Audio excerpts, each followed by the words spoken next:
Canada के कनालिस्किस में चल रहे 91वें G7 शिखर सम्मेलन में अमेरिकी राष्ट्रपति डोनाल्ड ट्रंप ने मध्य पूर्व में इजरायल ईरान युद्ध के बढ़ते तनाव के चलते समिट को बीच में छोड़कर वॉशिंगटन लौटने का फैसला किया। इस कारण प्रधानमंत्री नरेंद्र मोदी और ट्रंप के बीच प्रस्तावित द्विपक्षीय मुलाकात रद्द हो गई।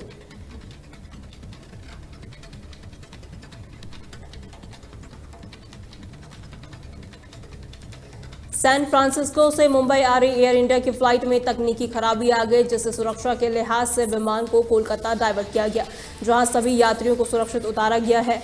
एयरलाइन की ओर से यात्रियों को अगली फ्लाइट से मुंबई भेजने की व्यवस्था की जा रही है।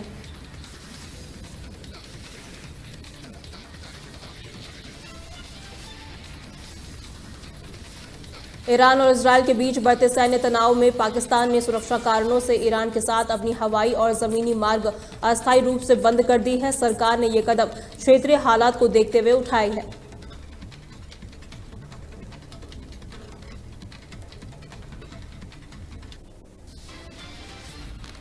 पहलगाम में हुए आतंकी हमले के बाद सुरक्षा के कारणों से बंद किए गए 48 पर्यटन स्थलों में से 16 को आज फिर से खोल दिया गया है।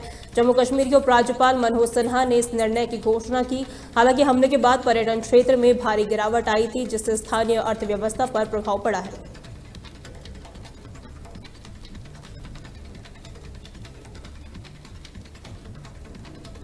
राजा रघुवंशी हत्याकांड में बड़ी कार्रवाई की तैयारी है। आज पुलिस सभी आरोपियों को घटनास्थल पर ले जाकर क्राइम सीन रिक्रिएट करेगी। इस प्रक्रिया के जरिए पुलिस यहां जांचेगी कि वारदात कैसे हुई थी। इससे केस की कड़ियों को जोड़ने और साक्ष्यों को पुख्ता करने में मदद मिलेगी।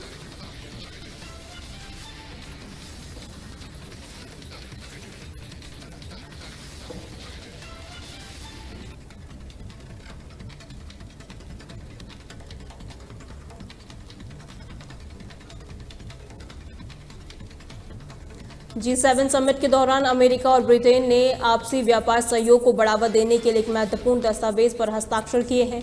ये समझौता तकनीकी, ऊर्जा और आपूर्ति श्रृंखला जैसे क्षेत्रों में साझेदारी को मजबूती देगा। दोनों देशों के नेताओं ने इसे आर्थिक स्थिरता और वैश्विक व्यापार के लिए अहम बताया है।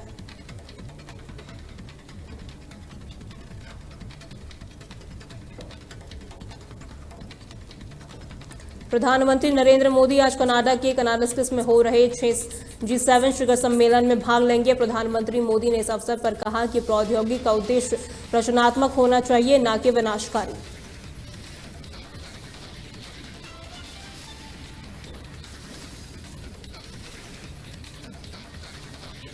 12 जून को अहमदाबाद में एयर इंडिया की फ्लाइट AI-171 के दुर्घटनाग्रस्त होने के बाद पायलट कैप्टन सुमित सबरवाल का पार्थिव शरीर दिल्ली स्थित उनके निवास स्थान पर पहुंच गया है। इस हादसे में 241 लोगों की जान गई थी, जिनमें पायलट सुमित सबरवाल भी शामिल थे।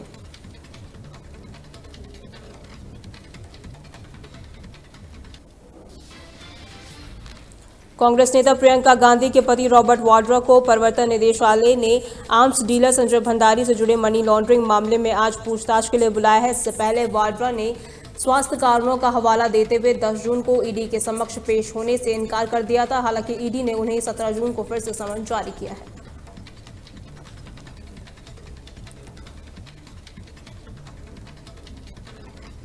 ईरान और इजरायल के बढ़ते सैन्य संघर्ष के बीच भारत सरकार ने अपने नागरिकों की सुरक्षित निकासी प्रक्रिया शुरू कर दी है। पहला जत्था, जिसमें लगभग 100 भारतीय नागरिक शामिल हैं, आज रात ईरान से ओमानिया के नौरदूज बॉर्डर पर पहुंचेगा। यह निकासी मुख्यतः छात्रों की है, जो ईरान के विभिन्न शहरों में फंसे हुए हैं।